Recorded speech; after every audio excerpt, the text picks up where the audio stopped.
সংসদে উত্থাপিত আকারে সন্ত্রাস বিরোধী সংশোধন বিল 2026 পাশ করা হোক।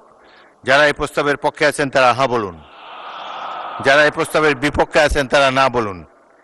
আমার মনে হয় হ্যাঁ জয়যুক্ত হয়েছে, হ্যাঁ জয়যুক্ত হয়েছে, হ্যাঁ জয়যুক্ত হয়েছে। এই সংক্রান্ত একটা তুলনামূলক শীট আমরা এই 3-4 মিনিট আগে হাতে পেয়েছি, তো এটা পুরা পড়তে পারি নাই, যেহেতু আইনটা অবশ্যই একটা সেন্সিটিভ আইন।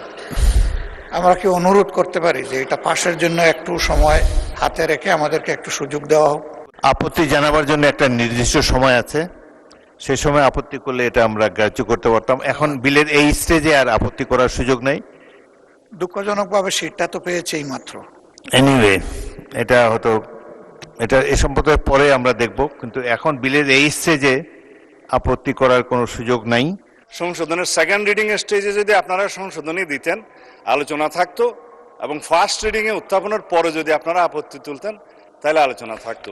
মাননীয় মন্ত্রী, স্টেজে আমি উত্থাপন এই ব্যাপারে তো আমি আমার রুলিং দিয়েছি, আপনি আপনার পাশ করার প্রস্তাব। ধন্যবাদ মাননীয় স্পিকার, আমাকে কথা বলার সুযোগ দেওয়ার জন্য। আমি জাতিকে পরিষ্কার করার জন্য এই কথাগুলো বলবো।